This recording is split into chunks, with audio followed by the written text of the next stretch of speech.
A veces, la vida cambia en menos de un minuto.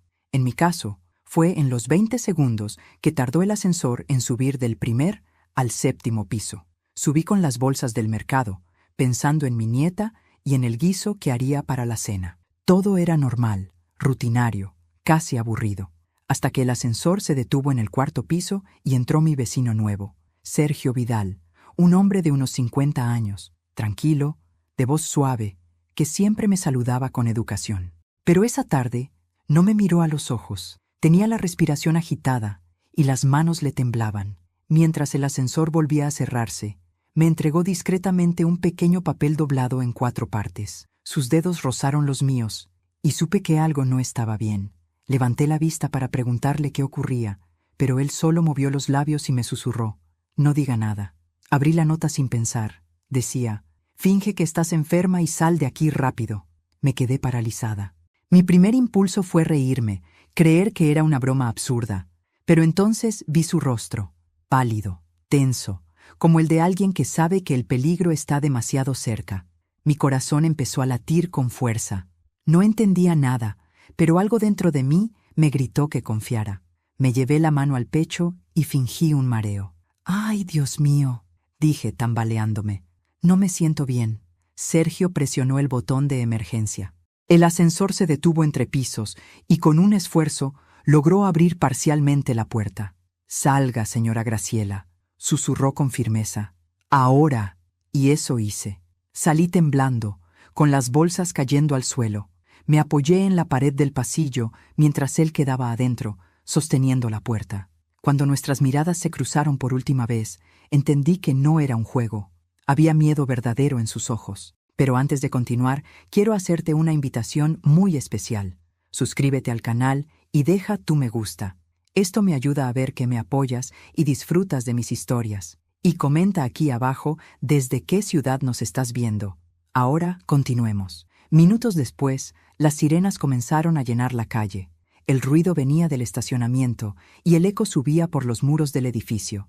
Desde mi ventana vi llegar patrullas y una ambulancia. Los vecinos empezaron a salir de sus departamentos, alarmados. Alguien gritó que el ascensor estaba detenido entre pisos. Alguien más dijo que había sangre. No entendía nada. Quise bajar, pero mis piernas no respondían. Me senté en el pasillo, tratando de procesar lo ocurrido. Sergio, la nota, el miedo en su rostro. ¿Qué había querido evitar? ¿Qué sabía que yo no? Un agente golpeó mi puerta unos minutos después. «¿Usted es la señora Graciela Montoya?», preguntó con tono urgente. «Sí, oficial». «¿Qué sucede? ¿Conocía al señor que estaba en el ascensor con usted?». Mi corazón se detuvo. «¿Qué le pasó?». «Fue encontrado sin vida cuando llegaron los paramédicos. Sentí un vacío en el estómago». «¿Cómo que sin vida? Si acabo de hablar con él». El policía bajó la mirada. Al parecer, alguien lo atacó. Esa noche no pude dormir. Cada vez que cerraba los ojos, veía su mirada. Pensaba en esa nota y en cómo, de no haberle hecho caso, habría sido yo quien quedara allí. Encendí la lámpara. Abrí la nota una y otra vez, como si las letras fueran a cambiar. El papel estaba manchado de sudor. En el reverso había algo escrito con tinta azul muy tenue. «No confíe en nadie del edificio». Sentí un escalofrío recorrerme el cuerpo. ¿Cómo era posible? Vivo aquí desde hace más de 30 años. Conozco a todos. A Marta, la del quinto, que siempre me pide azúcar. A los hermanos Díaz, que se pasan el día discutiendo. A mi nuera, Claudia, que vive en el huerto con mi hijo. Me congelé. Mi nuera, la misma que hacía una semana había discutido conmigo por una vieja herencia. A la mañana siguiente, la policía volvió a interrogarme. Querían saber por qué Sergio me había entregado esa nota. No supe qué decir. Tal vez se confundió. Tal vez pensó que yo era otra persona. Pero en el fondo, sabía que no. Él sabía exactamente quién era yo. Cuando el oficial se fue, me quedé sola en la sala. El ascensor seguía averiado y el silencio del edificio era insoportable. Tomé una decisión. No iba a quedarme esperando respuestas. Sergio había intentado salvarme por una razón. Y si esa razón tenía que ver con alguien dentro de estas paredes, entonces no iba a descansar hasta descubrir por qué alguien quería que yo no saliera viva de ese ascensor. Los días siguientes fueron una mezcla de silencio y susurros. El edificio entero parecía respirar distinto, como si las paredes retuvieran el eco de aquel crimen. Las puertas se cerraban más rápido, las cortinas se corrían con disimulo, y los ascensores, que antes eran el punto de encuentro entre vecinos, ahora se habían convertido en un lugar maldito. Cada vez que bajaba o subía por las escaleras, sentía las miradas clavadas en mi espalda. Algunos me saludaban con amabilidad fingida, otros simplemente apartaban la vista. Era como si todos supieran algo, menos yo. La policía había venido varias veces. Querían saber qué había pasado entre Sergio y yo. Les conté lo que recordaba, su mirada, la nota, el miedo. El agente principal, un hombre de rostro cansado, me escuchó con atención. ¿Y dice que no lo conocía?, preguntó. Apenas lo saludaba en el pasillo. Interesante, murmuró, revisando su libreta, porque encontramos su nombre escrito en una hoja dentro de su departamento. ¿Mi nombre?, pregunté sorprendida. ¿Está seguro? Graciela Montoya, 7º piso. Lo escribió junto a otros 2 nombres, pero los otros estaban tachados. No supe qué responder. El agente me observó unos segundos más y añadió: ¿Sabe usted si tenía enemigos? No, pero parece que yo sí tengo uno. Esa noche me costó dormir. El reloj marcaba las 2 de la madrugada cuando oí pasos en el pasillo. Me levanté en silencio y acerqué el oído a la puerta. Alguien estaba allí afuera, respirando. Sentí un nudo en la garganta. De pronto, algo cayó. Un pequeño sobre blanco se deslizó bajo la puerta. Esperé unos segundos antes de recogerlo. No tenía remitente. Lo abrí con manos temblorosas. Dentro había una hoja doblada y un recorte de periódico. El recorte hablaba del asesinato de un empresario envuelto en un escándalo financiero. En la hoja, con letra apurada, alguien había escrito: «Todo comenzó con la herencia de tu marido. No confíes en nadie». Dejé caer el papel. Mi marido, Eduardo Montoya, había muerto hace 6 años. La herencia había sido motivo de discusiones con mi hijo y con su esposa, Claudia. Ella había insistido en vender los terrenos familiares, pero yo me había negado. Esa disputa rompió la poca relación que teníamos. ¿Qué tiene que ver Eduardo con esto?, me pregunté en voz baja. A la mañana siguiente bajé al vestíbulo del edificio. Allí estaban los vecinos, reunidos como cuervos sobre un secreto. Marta, la del quinto, me miró con curiosidad. «Graciela, ¿ya supiste? ¿Qué cosa?» El hombre que murió en el ascensor era contador. Dicen que trabajaba para una mujer del 8º piso. Sentí un escalofrío. ¿Del 8º? Sí, Claudia Ríos. ¿No es tu nuera? No respondí. Solo asentí, intentando que no se notara el temblor en mis manos. Regresé a mi departamento con la mente girando. Sergio, la nota, el asesinato, el contador. Todo empezaba a conectarse, pero aún no entendía cómo. Esa tarde decidí ir al departamento de mi hijo. Daniel me recibió con una sonrisa cansada. «Mamá, qué sorpresa. Pasa, por favor». La casa estaba impecable, como siempre. Claudia, su esposa, apareció unos segundos después, vestida con una bata de seda, sonriendo con frialdad. «Qué gusto verte, suegra. ¿A qué debemos el honor? Solo quería saber si supieron algo de lo del ascensor», respondí, midiendo mis palabras. «Terrible, sí», dijo ella, fingiendo horror. «Ese hombre era mi contador». Me quedé helada. ¿Tu contador? Sí. Me llevaba algunos asuntos, cosas menores, nada importante. Dijo eso mientras evitaba mirarme a los ojos. Daniel intervino. «Mamá, no empieces, por favor». «No empiezo nada, hijo. Solo pregunto». «De verdad, no hay nada raro», añadió Claudia, sonriendo. «Ese hombre tenía enemigos. No me sorprende que haya terminado así». Me despedí rápido, con el corazón acelerado. No sabía si era mi imaginación, pero había algo en su tono, una seguridad inquietante, como si supiera más de lo que decía. Esa noche revisé los documentos viejos de mi esposo. En una de las carpetas encontré una hoja con un nombre subrayado: Sergio Vidal, el mismo hombre que me había entregado la nota, y en el margen la letra de mi marido había escrito: «Contactar si algo me pasa». Se me heló la sangre. ¿Sergio conocía a Eduardo? ¿Me estaba cuidando por encargo de mi propio esposo? ¿Y Claudia? ¿Qué papel jugaba en todo esto? A medianoche decidí salir al pasillo. No podía dormir.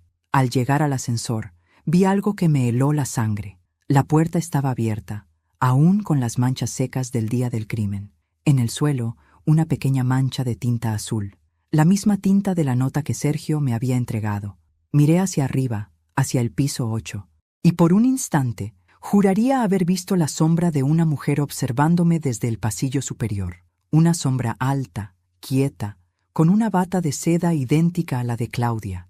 Me retiré despacio, cerré la puerta de mi departamento y aseguré la cerradura. Me senté en la oscuridad sin poder dejar de pensar.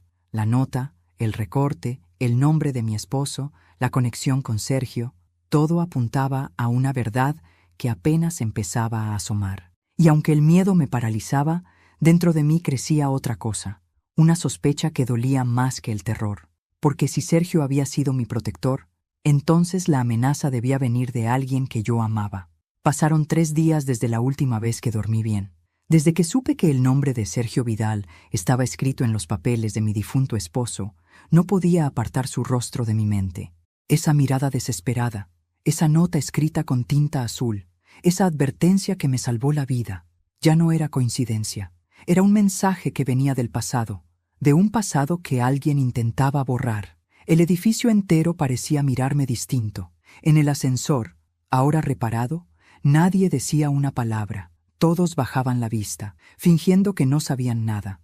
Pero yo los observaba, a Marta, que cada día pasaba más tiempo espiando por la mirilla, a los hermanos Díaz, que se habían vuelto amables de repente, casi serviles, y sobre todo a Claudia, que cada vez que me cruzaba fingía cordialidad, pero no podía ocultar ese brillo nervioso en los ojos. Sabía algo, lo sentía.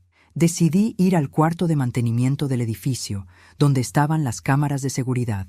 Conocía al encargado, Luciano, un joven de 20 y tantos años, callado y servicial. Cuando le pedí que me mostrara las grabaciones del día del asesinato, dudó. «No sé si debería hacerlo, señora Graciela». «Mira, hijo», le dije con voz baja, «ese hombre me salvó la vida. Solo necesito entender por qué». Luciano asintió, cerró la puerta, encendió la pantalla y comenzó a reproducir las imágenes. El video mostraba el pasillo del 4º piso. Sergio entraba al ascensor, luego yo, y después, nada. La grabación se detenía justo antes de que él me entregara la nota. «¿Ves?», dijo Luciano. «Hay un corte de 5 minutos. ¿Y quién puede acceder a esas grabaciones? Solo el administrador y, bueno, algunos propietarios, si lo piden con autorización». «¿Propietarios como quién?». «Por ejemplo, la señora Claudia Ríos». El corazón me dio un vuelco. «¿Mi nuera?». «Sí. Pidió acceso hace 2 semanas para revisar un supuesto robo en su departamento». No dije nada. Luciano siguió buscando entre los archivos y encontró algo más. «Mire esto», dijo, ampliando la imagen. En el pasillo del 8º piso, apenas 1 hora antes del crimen, se veía a Claudia entrando al edificio con un bolso grande de color negro. 10 minutos después, salía corriendo. «¿Podrías hacerme una copia de esto?», le pedí. «Por supuesto. Pero tenga cuidado, señora. No todos en este edificio son lo que parecen». Esa tarde regresé a casa con la memoria USB en el bolsillo. La miraba como si fuera una bomba de tiempo, la prueba de que algo terrible había estado frente a mí sin que lo viera. Encendí la computadora y revisé la grabación una y otra vez. Ahí estaba Claudia, su andar apresurado, su rostro oculto tras unas gafas oscuras, el bolso presionado contra su cuerpo. Y algo más. Cuando salía del edificio, miraba hacia arriba, hacia mi ventana. El miedo se mezclaba con la ira. Si Sergio estaba conectado con mi esposo y Claudia había estado en el edificio ese día, entonces no había sido un asesinato al azar. Había sido una advertencia fallida. Y yo había sido el blanco original. Decidí guardar las pruebas en un sobre sellado, junto con la nota que Sergio me había dado. Las escondí en el doble fondo de un cajón. Pero esa noche, alguien entró en mi departamento. El ruido me despertó cerca de las 2 de la mañana. Era un sonido leve, casi imperceptible, el crujir del parquet en la sala. Me levanté sin encender la luz, descalza, con el corazón latiendo a 1000. Desde la penumbra, vi una sombra moverse cerca del escritorio. No podía distinguir quién era, pero vi su silueta, delgada, femenina, y en su mano brillaba algo metálico, una llave. Me escondí detrás de la puerta y esperé. La sombra abrió el cajón, rebuscó con torpeza y luego salió apresuradamente. Cuando me atreví a mirar, el sobre había desaparecido. Salí al pasillo, pero ya no había nadie, solo el olor de un perfume caro. el mismo que Claudia usaba desde que se casó con mi hijo. A la mañana siguiente, la llamé. «Claudia, necesito hablar contigo», le dije con calma. «¿Ahora? Estoy ocupada. Será rápido. Es sobre Sergio». Hubo un silencio al otro lado del teléfono. «¿Qué tiene que ver conmigo ese hombre?», preguntó con voz tensa. «Tú dime», cortó la llamada. Esa noche, el miedo se convirtió en determinación. Si alguien había robado las pruebas, significaba que tenía razón. Significaba que alguien temía lo que yo sabía. Y esa persona no solo quería borrar huellas, quería borrar mi voz. Volví a llamar a Luciano. «Necesito que copies todo el sistema completo, las grabaciones de las últimas 3 semanas», le pedí. «¿Qué está pasando, señora?». «Lo mismo que pasa cuando la verdad empieza a salir a la luz. El miedo cambia de dueño». A las pocas horas, recibí un mensaje anónimo en mi celular. «No busque más. Su curiosidad la va a matar, igual que a Sergio».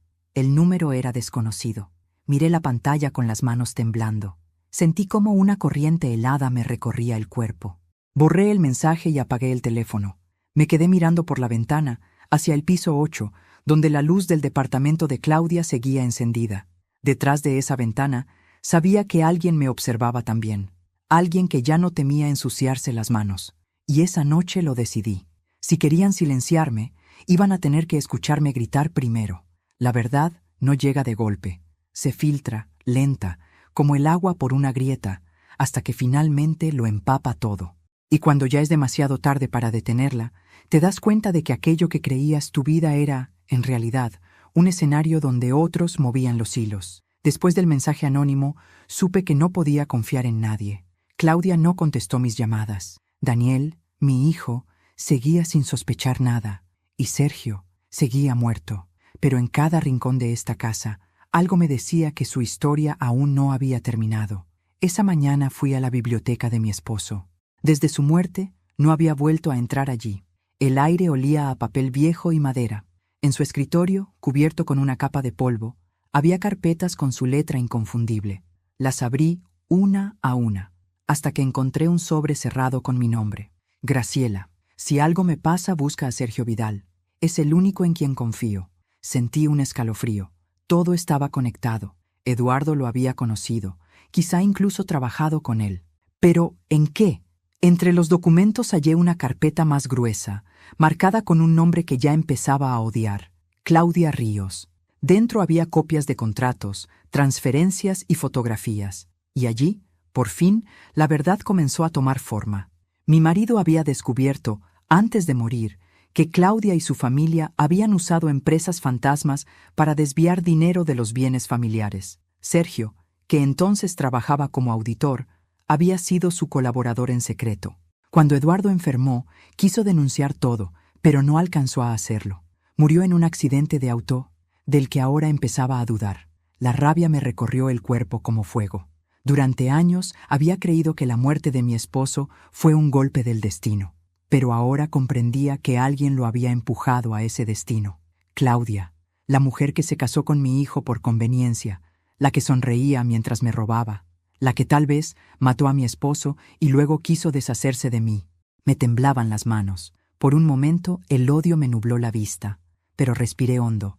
Si algo aprendí en la vida es que la furia sin inteligencia es un arma que se dispara sola, y yo no iba a cometer ese error. Llamé a Luciano. «Necesito tu ayuda otra vez, hijo». «¿Encontró algo?», preguntó. «Demasiado, pero no puedo probarlo sola». Le pedí que viniera esa noche. Trajo su computadora y revisamos juntos las copias de seguridad del sistema. «Mire esto», dijo ampliando una de las grabaciones. La noche anterior al asesinato, alguien entró a la oficina del administrador. «¿Puedes acercar más?». Luciano ajustó la imagen. El rostro de Claudia apareció nítido, iluminado por la pantalla del computador. Sacaba un USB y lo reemplazaba por otro idéntico. «Está alterando las grabaciones», susurró él. «Y no solo eso», dije. «Está borrando su propio rastro». Pasé el resto de la noche sentada en la sala, con las luces apagadas, mirando la ventana iluminada del 8º piso. Claudia todavía no sabía que yo tenía las pruebas que necesitaba, y eso me daba una pequeña ventaja. El problema era Daniel. Mi hijo seguía defendiéndola ciegamente. A la mañana siguiente lo cité para hablar. «Hijo, Necesito que me escuches sin interrumpirme. Mamá, otra vez con eso. Daniel, dije con firmeza, tu padre no murió en un accidente. Lo vi palidecer. ¿Qué estás diciendo? Tengo pruebas, documentos. Tu esposa estaba involucrada en un fraude, y el hombre que murió en el ascensor era parte de esa trama. Basta, mamá, gritó, levantándose. No inventes locuras. No inventó nada. Ella sabía que Sergio iba a hablar, por eso lo mataron. ¿Ella? Estás delirando. Me miró con furia, pero en el fondo vi algo distinto. Miedo. Miedo a que fuera verdad. Esa noche me llamó Claudia. ¿Qué le dijiste a Daniel? Preguntó con voz baja, contenida. Solo la verdad. Deberías tener cuidado, suegra. La gente que remueve el pasado a veces termina enterrada con él. ¿Es una amenaza? No, es un consejo. Y colgó. Me quedé mirando el teléfono, temblando. Era la primera vez que mostraba su verdadero rostro. Ya no se molestaba en fingir. A medianoche, bajé al buzón y encontré un sobre con la misma tinta azul que la nota del ascensor. Dentro, una sola frase. No la enfrente sola. Espere mi señal. El corazón me dio un vuelco. La letra era la misma de Sergio. ¿Era posible? ¿Podía estar vivo? Subí corriendo, con el sobre apretado contra el pecho. Si Sergio había sobrevivido, significaba que todo aún podía cambiar. Y si no, alguien estaba siguiendo su plan por él. Esa noche no dormí. El miedo ya no era miedo, era combustible. El dolor se había convertido en estrategia, y por primera vez en mucho tiempo dejé de ser la víctima. Tomé los documentos de mi esposo, las grabaciones de Luciano y la nota. Lo puse todo en una carpeta roja y escribí una frase encima. La verdad no se esconde, se espera. Guardé la carpeta en un lugar seguro. Sabía que Claudia no se quedaría quieta. Sabía que vendría por mí. Y cuando lo hiciera, la iba a estar esperando. Cuando una mujer ha sido traicionada muchas veces, aprende a sonreír incluso mientras cava la trampa. Y yo llevaba toda una vida aprendiendo. La carta con la letra de Sergio me dio el impulso que necesitaba. No la enfrente sola. Espere mi señal. Esa fue la frase que me mantuvo en pie. No sabía si venía de él o de alguien que seguía su rastro, pero el mensaje era claro. No debía precipitarme. Pasé los días siguientes planificando. Había que hacerlo con calma, sin levantar sospechas, porque si algo caracterizaba a Claudia, era su habilidad para fingir. Sabía manipular, sabía mentir y, sobre todo, sabía esconder el miedo. Decidí organizar una cena familiar. Era algo que no hacía desde antes de la muerte de Eduardo. Llamé a Daniel con la voz más dulce que pude fingir. Hijo, hace tiempo que no cenamos juntos. Quisiera invitarlos. ¿Estás segura, mamá? Claudia no sabe si... Dile que será una cena tranquila, solo familia. Está bien, le diré. Cuando colgué, respiré hondo. Tranquila, pensé. Justamente eso no será.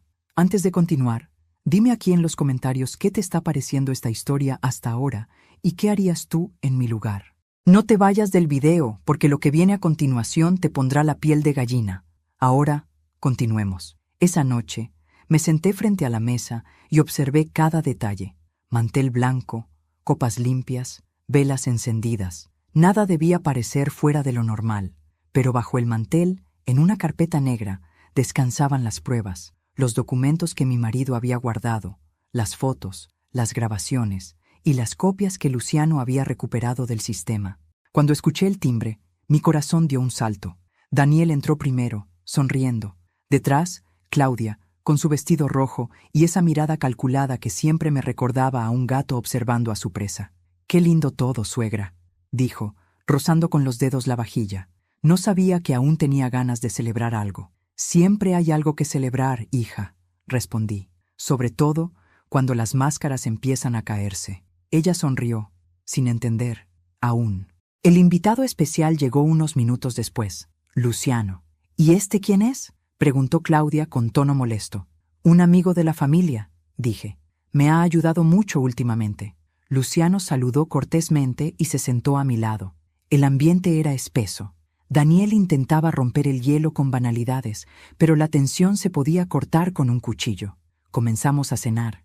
Entre bocados y miradas, yo esperaba el momento justo. Cuando Claudia sirvió el vino, vi sus manos temblar apenas. Era mínima la señal, pero para mí fue suficiente. Sabía que algo la inquietaba. Quizá intuía que ya no controlaba el tablero. Daniel, dije en voz alta, fingiendo una sonrisa. ¿Recuerdas al hombre del ascensor? Él asintió, incómodo. ¿Por qué lo mencionas? Porque me he enterado de algo interesante. Saqué del cajón la carpeta negra y la puse sobre la mesa. Claudia palideció. ¿Qué es eso?, preguntó. La verdad, respondí.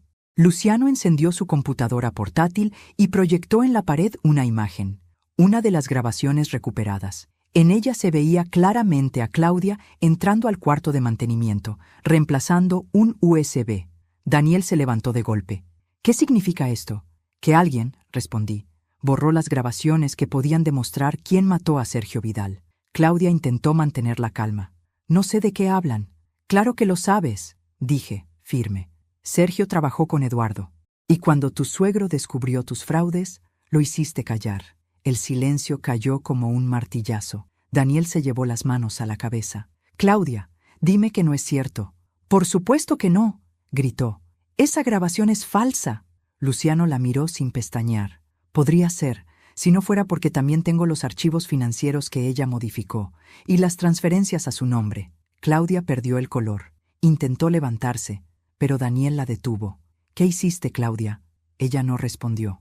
Solo empezó a llorar, cubriéndose el rostro con las manos. Yo la observé en silencio. No sentí alivio ni triunfo, solo una tristeza profunda.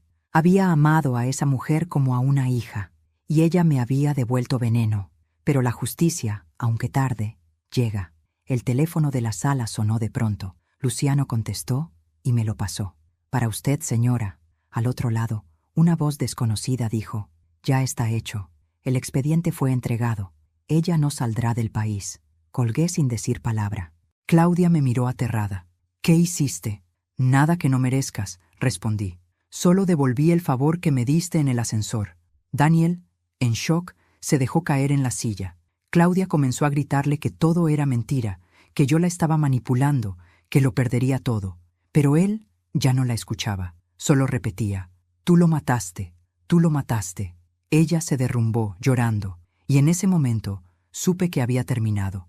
Esa noche, cuando se la llevaron los agentes, el edificio entero salió al pasillo. Nadie decía nada, solo observaban cómo la mujer del vestido rojo bajaba las escaleras esposada. Luciano se acercó y me dijo, «Hizo lo correcto, señora». «No», respondí, «hice lo necesario». Cuando cerraron la puerta y el silencio volvió, miré al techo, a las cámaras y susurré, «Gracias, Sergio», porque aunque nunca volví a verlo, entendí que él fue la primera ficha en un plan que empezó mucho antes de que yo lo supiera. Pasaron 3 días desde la noche de la cena. 3 días en los que no dormí, no comí y apenas hablé con nadie. El edificio, antes lleno de murmullos, ahora parecía respirar en silencio. Nadie mencionaba el nombre de Claudia. Nadie se atrevía, pero su sombra seguía allí, flotando en el aire como un perfume que no se va. Daniel no volvió a casa. Lo entendía. Necesitaba tiempo para digerir que la mujer con la que compartió una década había sido capaz de tanto. Y yo, aunque no lo decía en voz alta, también necesitaba asimilar que la persona que más daño me había hecho seguía viva y quería verme. La llamada llegó una tarde, cuando el cielo se pintaba de gris. ¿La señora Graciela Montoya?, preguntó una voz firme al otro lado. Sí, la interna Claudia Ríos solicita verla. Está bajo custodia preventiva. ¿Verme? ¿Para qué? Dice que tiene algo que confesarle. Por un momento pensé en negarme. No le debía nada. Pero algo en mi interior me impulsó a aceptar. Quizás necesitaba escucharla decirlo. Quizás, en el fondo, quería mirar al monstruo a los ojos y comprobar que, efectivamente, había sido humano alguna vez. El centro de detención olía a humedad y desinfectante. El eco de las puertas metálicas se mezclaba con el murmullo lejano de las custodias. Cuando me guiaron hasta la sala de visitas, la vi detrás del vidrio, pálida, despeinada, sin maquillaje. Su mirada, antes altiva, ahora era un pozo vacío. Por un segundo sentí lástima. Solo un segundo. «Gracias por venir», dijo, tomando el teléfono. «No vine por ti, Claudia», respondí. «Vine por la verdad». Ella bajó la mirada y respiró hondo. «No maté a Sergio», dijo de pronto. Me quedé en silencio. «¿Qué? Escúchame. No lo maté yo. ¿Y quieres que crea eso?» Fue Daniel. El mundo pareció detenerse. «¿Qué estás diciendo?», susurré. «Sergio sabía cosas sobre mí». «Sí, pero también sabía cosas sobre tu hijo». «No», grité. ¡Eso es mentira! No, Graciela. Tu hijo se asustó. Pensó que si Sergio hablaba, toda la familia quedaría manchada. Lo enfrentó en el ascensor. Se pelearon. El golpe fue más fuerte de lo que esperaba. Yo llegué después. Me quedé paralizada. ¿Por qué inventar eso ahora? Porque no me conviene morir sola, respondió mirándome con un brillo helado en los ojos. La custodia golpeó la puerta, pero pedí unos minutos más. Necesitaba entender si lo que acababa de oír era una mentira más o la pieza que faltaba del rompecabezas. Claudia continuó con la voz casi temblorosa. Yo intenté cubrirlo, borré las grabaciones, manipulé los archivos, pero todo fue por él, Graciela, no por mí. ¿Y por qué confesar ahora? Porque él no tardará en hundirte a ti también. Lo conozco. Es débil. No soportará la culpa. Me quedé mirando su rostro. No había lágrimas, ni remordimiento, solo una calma inquietante, la de alguien que sabe que su última carta aún puede causar estragos. ¿Por qué me citaste, Claudia? Pregunté al fin. Porque quiero un trato, dijo. Si me ayudas a salir, prometo entregarte algo que tu esposo dejó antes de morir. ¿De qué hablas? De una grabación. Eduardo sabía que algo iba a pasar, y la dejó conmigo. ¿Una grabación? Sí, pero si no salgo de aquí, nadie la verá jamás. La miré en silencio. Sabía que podía ser un engaño, otra manipulación más, pero también sabía que Claudia nunca decía algo sin un propósito. ¿Dónde está?, pregunté. Ella sonrió. Ah, no, querida. Primero quiero mi libertad. Luego te daré el resto. El guardia abrió la puerta. Tiempo terminado. Claudia colgó el teléfono, se levantó y antes de irse me dijo, sin mirarme, si crees que ganaste, estás equivocada. Tu familia sigue manchada. Sergio solo destapó la mitad. Regresé a casa con la mente en guerra. Su historia era absurda, pero había algo en su tono, una verdad escondida entre mentiras. Daniel no respondía a mis llamadas. Y en el fondo, un miedo horrible empezó a crecer. ¿Y si Claudia no mentía? ¿Y si mi hijo realmente había estado allí, en ese ascensor? Busqué la carpeta con las pruebas, las fotos, los registros. Había olvidado un detalle. En una de las imágenes del ascensor, justo en el reflejo del acero pulido, se veía una sombra, alta, masculina. Y no era Sergio, tampoco era yo. Esa noche, antes de dormir, me miré al espejo. Mi rostro estaba cansado, pero mis ojos seguían firmes. Si mi hijo tiene parte en esto, me dije, lo descubriré. Y si no, entonces Claudia pagará por el último engaño de su vida, porque la verdad, tarde o temprano, siempre exige su sacrificio. Hay silencios que pesan más que cualquier palabra, silencios que no son pausa, sino sentencia. Y desde la visita a la cárcel, el silencio de mi hijo Daniel se convirtió en el sonido más insoportable de mi vida. No volvió a llamarme, no respondió mis mensajes, ni siquiera vino a buscarme. Durante días, viví entre dos certezas que se peleaban en mi cabeza. Una parte de mí creía que su silencio era culpa, y la otra, que era miedo. Miedo de lo que yo pudiera saber. La verdad empezó a desmoronarse frente a mí poco a poco, como una pared que lleva años agrietándose hasta que de pronto se cae. Las pruebas, los nombres, las miradas y la grabación del ascensor. No sé cuántas veces la vi, pero cada vez que lo hacía, una parte de mí se moría un poco más. En el reflejo del acero, detrás de Sergio, se veía una silueta, alta, masculina. No era nítida, pero había algo en su manera de moverse, en la curva de los hombros, en la forma en que inclinaba la cabeza, algo que me resultaba demasiado familiar. Detuve la grabación, amplié la imagen, y lo supe. Era Daniel.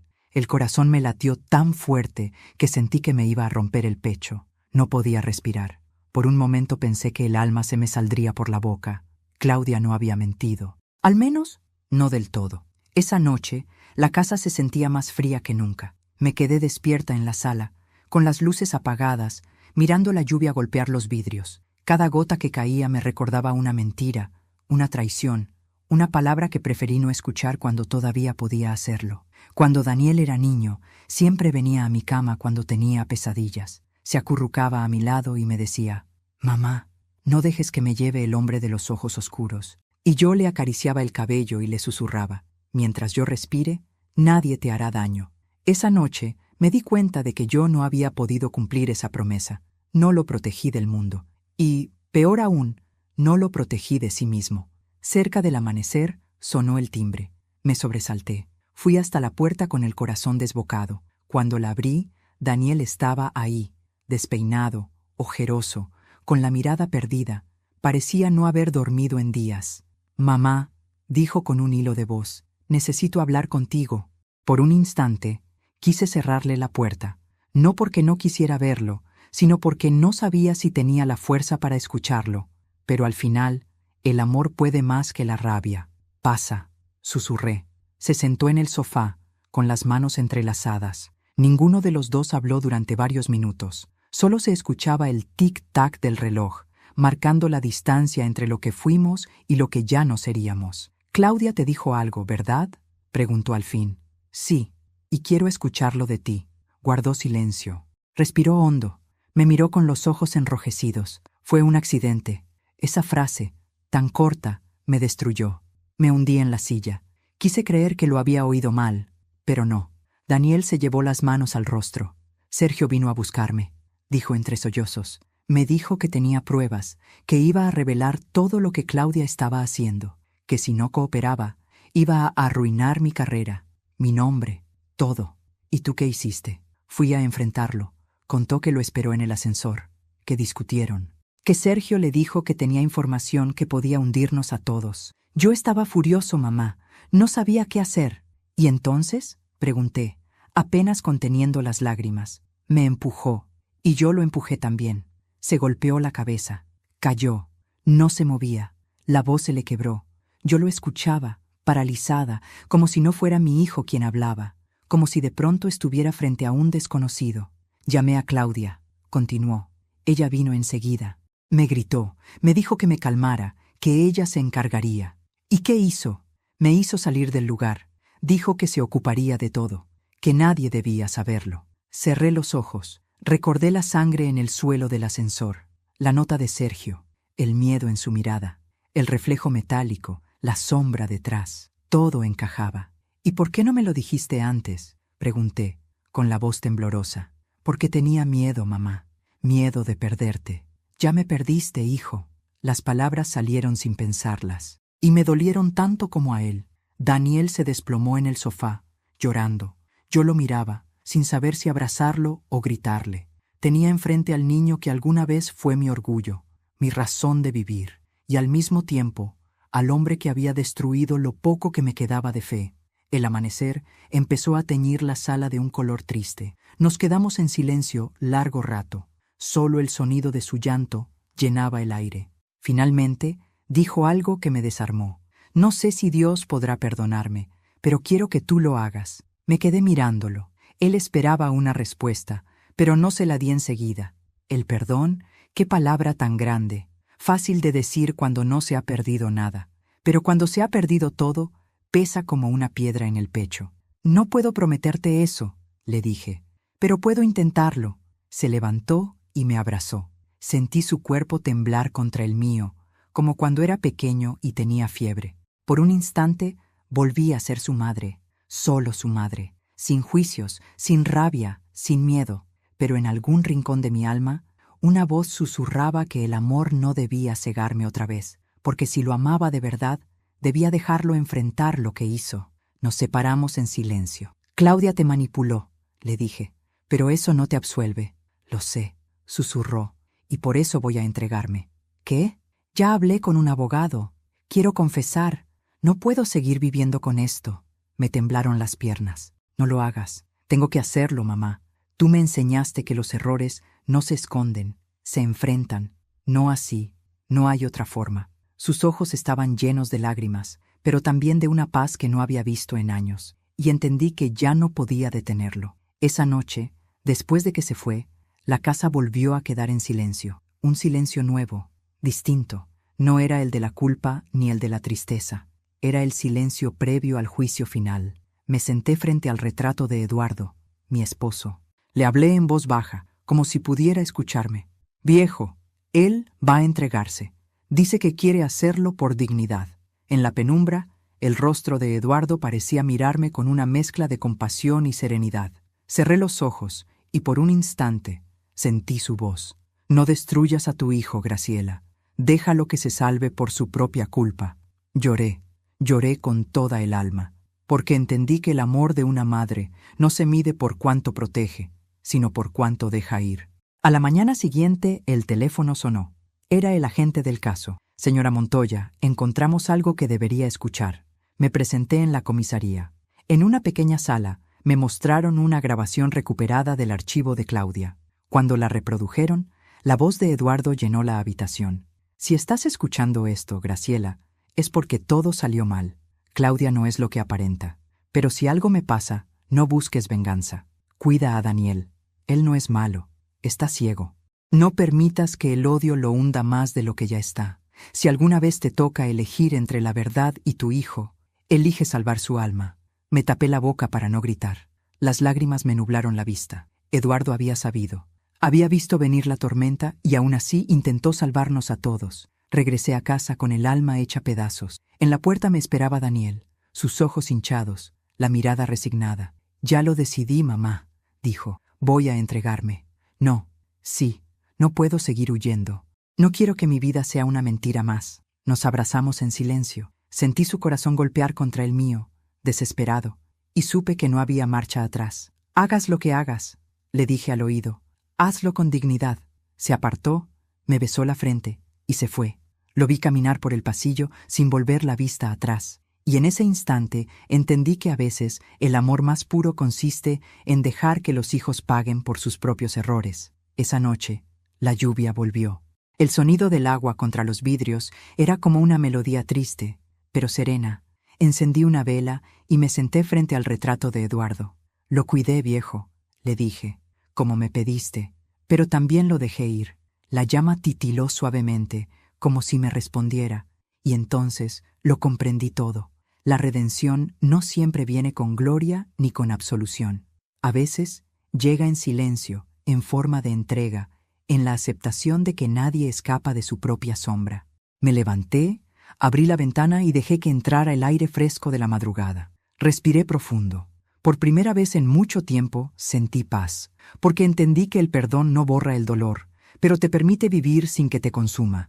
Y esa noche, mientras la ciudad dormía, me di cuenta de que yo también estaba lista para empezar de nuevo. Dicen que la verdad llega siempre tarde, pero lo que nadie te dice es qué hacer cuando por fin llega.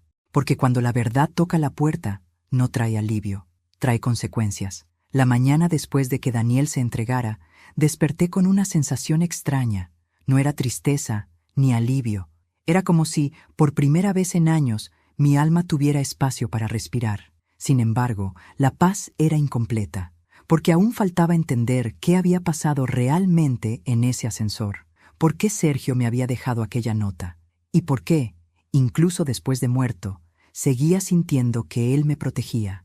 Esa tarde, mientras ordenaba el escritorio de Eduardo, encontré un pequeño llavero de metal con el nombre Vidal grabado en el reverso. Era tan simple que al principio no le di importancia, pero algo en mi interior me hizo girarlo. En la parte interna había una ranura diminuta. Metí una aguja y saltó una tapa escondida. Dentro, una tarjeta de memoria. La encendí en la computadora. Había un solo archivo, sin nombre. Le di clic. La pantalla se llenó con una grabación borrosa, tomada con una cámara de seguridad. Aparecía mi esposo, Eduardo, sentado en su despacho. A su lado, un hombre joven, de unos 40 años, con barba rala y ojos cansados. Era Sergio Vidal. «Eduardo, si me pasa algo, quiero que esta grabación llegue a mi esposa. Ella debe saber la verdad. Sergio, ¿está seguro, don Eduardo? Si esto sale a la luz, su nuera no será la única implicada». Eduardo: «Lo sé, pero ya no puedo seguir callando. Claudia no está sola, hay alguien más». Sergio: «¿Quién?» Eduardo suspira: «Mi hijo». Me tapé la boca. El corazón me golpeó con tanta fuerza que tuve que sentarme. Seguí mirando. Eduardo: «Daniel firmó documentos sin saber lo que hacía. Ella lo usó, pero si esto continúa, terminará arruinando su vida. Si tú puedes proteger a Graciela y a él, hazlo». Sergio: «Haré lo que pueda, pero si algo le ocurre, sabrán que fue ella». Eduardo: «Y si yo muero, dile a Graciela que no fue un accidente». El video se cortó. Me quedé mirando la pantalla durante varios minutos, incapaz de moverme. Sergio había sido el guardián de mi esposo, y después, el mío. Él sabía lo que estaba por pasar, y me dejó aquella nota no solo para salvarme de Claudia, sino también de mi propio hijo. Esa noche volví al edificio del ascensor. Necesitaba mirar ese lugar una última vez. El administrador me permitió pasar, aunque ya lo habían sellado. El pasillo estaba vacío. Las luces parpadeaban con un zumbido suave. El ascensor permanecía cerrado, pero la sangre, ya seca, seguía marcando el suelo como una cicatriz. Me arrodillé frente a la puerta y apoyé la frente contra el metal frío. «Gracias, Sergio», susurré, porque ahora entendía todo. 10 minutos después de que me entregó la nota, cuando salí corriendo de allí fingiendo estar enferma, él no bajó solo. Reproduje en mi mente la escena como si estuviera ocurriendo otra vez. El ascensor se cerró. Sergio quedó dentro. Daniel, nervioso, lo esperaba abajo. Discutieron. Sergio trató de protegerme y de advertirle. Daniel, cegado por el miedo, lo empujó. Sergio cayó. Y cuando Claudia llegó, ya era tarde. Ella aprovechó la tragedia para borrar pruebas, manipular grabaciones, eliminar rastros. Y durante todo ese tiempo, yo, ciega por la rabia, la odié sin saber que, en el fondo, ella solo había encubierto el pecado de mi propio hijo. El día siguiente, amaneció con un cielo gris. Recibí una llamada del fiscal. «Señora Montoya, su hijo confesó parcialmente. Dijo que fue un accidente, que no hubo intención. ¿Y qué pasará con él? El juez lo decidirá». Pero sus declaraciones ayudaron a esclarecer la red de corrupción. «Gracias a usted, el caso se cerrará con justicia».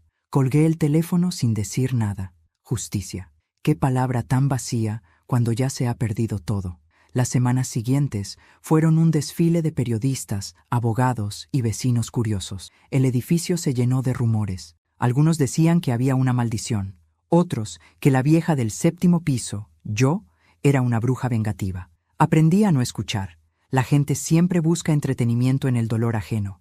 Pero una mañana, al bajar al buzón, encontré un sobre sin remitente. Dentro había una sola hoja. «Gracias por creer en mí hasta el final. S». No pude evitar sonreír. Era su letra, temblorosa, apurada, pero inconfundible. No sabía si la había dejado antes de morir o si alguien la había puesto allí en su nombre. Pero en el fondo no importaba. Era el cierre que necesitaba. Con el tiempo, Daniel fue condenado a una pena reducida. El juez consideró que no hubo intención de matar. Yo asistí al juicio cada día, sentada en la última fila. No para juzgarlo, sino para acompañarlo, aunque él no siempre se atrevía a mirarme. Durante su última declaración, dijo algo que me hizo llorar. «No pido clemencia, solo quiero que mi madre sepa que todo lo que soy, lo bueno y lo malo, lo aprendí de ella». Y por primera vez en meses, sonreí, porque en medio de tanto dolor, esas palabras fueron mi redención. Cuando salió de prisión, 2 años después, vino a verme. Había envejecido, pero sus ojos tenían una luz nueva, humilde. Nos abrazamos largo rato. No hablamos del pasado. Ya no hacía falta. El perdón había dejado de ser una palabra y se había convertido en un lugar donde ambos podíamos respirar. «¿Y ahora qué harás?», le pregunté. «Irme», respondió. «Empezar en otro lugar». Pero esta vez sin mentiras. «¿Y Claudia?». Pidió el divorcio desde la cárcel. «No quiero volver a saber de ella». Asentí en silencio. Cuando se fue, lo vi caminar por el pasillo del edificio, igual que aquella noche en que se entregó, solo que ahora ya no iba huyendo, iba buscando volver a vivir. Pasaron meses. El edificio, antes cargado de sombras, empezó a llenarse de vida. Nuevos vecinos, niños riendo en los pasillos, flores en las ventanas. Yo también empecé a salir más. Volví a la jardinería, a leer en el parque, a mirar los atardeceres sin sentir culpa. Una tarde, mientras podaba mis rosales, se me acercó una mujer joven. Tenía el cabello castaño y los ojos claros. «¿Usted es la señora Montoya?», preguntó. «Sí, soy la hija de Sergio Vidal». Me quedé sin palabras. «Mi padre hablaba mucho de usted», dijo con una sonrisa tímida. «Siempre decía que si algo le pasaba, yo debía venir a agradecerle». «¿Agradecerme?». «Sí, porque decía que usted representaba lo que él nunca tuvo, una conciencia limpia». Le tembló la voz. Yo le acaricié la mejilla. «No, hija, fue al revés. Él me enseñó a no rendirme. Ella me entregó una cajita pequeña. Esto era suyo. Lo guardó con su nombre. Dentro había un colgante de plata con una inscripción: 10 minutos pueden cambiar una vida. Y entonces lo entendí todo. Sergio había sabido que esos 10 minutos, entre que me entregó la nota y su muerte, serían el punto de quiebre de mi historia. 10 minutos para salir del ascensor, salvarme y empezar a descubrirlo todo. Esa noche encendí una vela por él, y por Eduardo, y por todos los silencios que habían terminado en gritos. Me senté frente a la ventana, mirando las luces de la ciudad, y pensé en lo que habíamos vivido, en cómo la vida puede torcerse con una sola decisión, en cómo el amor y la culpa pueden confundirse, y en cómo, a pesar de todo, siempre existe una forma de redimirse. A veces me preguntan si me arrepiento de haber destapado toda esta historia. Les digo que no, porque la verdad duele, sí, pero la mentira envenena lento. Y prefiero una herida limpia que una vida podrida de secretos. Mi hijo ahora vive lejos, me llama cada semana. Tiene una voz distinta, más tranquila, más serena. A veces me envía cartas, siempre firmadas igual: tu hijo, el que aprendió a decir la verdad.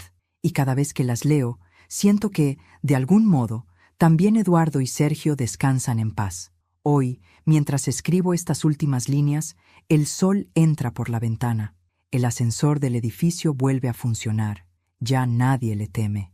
A veces escucho a los niños jugar cerca de él, reír sin saber todo lo que ese lugar ocultó alguna vez. Yo los miro desde mi balcón, con una taza de té caliente en las manos, y pienso que quizás la vida sea eso, un ascensor que sube y baja, llevándonos por momentos que creemos eternos, hasta que alguien nos deja una nota que cambia el rumbo. Sonrío, cierro los ojos y susurro: gracias, Sergio. Gracias, Eduardo. Gracias, vida. Porque 10 minutos después, entendí que no se trata de cuánto dolor podamos soportar, sino de cuánto amor somos capaces de conservar después de perderlo todo. Dicen que cuando una mujer llega a cierta edad, ya no teme a nada. No es verdad. Solo aprende a temer de otra forma. Ya no teme al dolor ni a la soledad. Teme a olvidar quién fue. Yo, Graciela Montoya, pasé por la oscuridad más profunda que una madre puede imaginar. Vi morir a un hombre bueno. Descubrí la traición en mi propia casa. Y entendí que el amor, ese que creemos eterno, también puede volverse un arma si se usa mal. Durante años pensé que la vida me había quitado demasiado. Pero ahora sé que en realidad me estaba devolviendo lo esencial: la verdad, aunque duela, la libertad, aunque tarde, y la paz, aunque llegue en silencio. El perdón no significa olvidar, significa recordar sin que el recuerdo te destruya. Y cuando logras eso, cuando puedes mirar atrás sin rencor, entonces, por fin, la vida te devuelve la sonrisa. A veces me despierto en la madrugada y me quedo mirando la ventana. El edificio duerme. Las luces del ascensor parpadean suavemente y pienso que, en algún lugar, Sergio y Eduardo siguen velando por mí. Quizá también sonríen, sabiendo que su sacrificio no fue en vano. Mi hijo, Daniel, ahora vive lejos. Nos escribimos cartas cada semana. No hay reproches, solo palabras simples, humanas, sinceras, porque aprendimos, los dos, que la verdad, por cruel que sea, une más que cualquier mentira bien dicha. Y si algo puedo dejarte hoy, a ti que estás escuchando mi historia, es esta enseñanza: no dejes que el miedo te haga callar. No permitas que la culpa de otros te robe la voz. Y sobre todo, no confundas amor con obediencia. El amor verdadero nunca te obliga a renunciar a ti misma. A veces basta una nota, un gesto o un simple «finge que estás enferma» para cambiar el rumbo de toda una vida. Y aunque el pasado no se puede reescribir, sí se puede aprender a contarlo sin lágrimas. Y ahora, antes de despedirme, quiero hacerte una invitación muy especial. Suscríbete al canal si aún no lo has hecho, y deja tu me gusta si esta historia tocó tu corazón.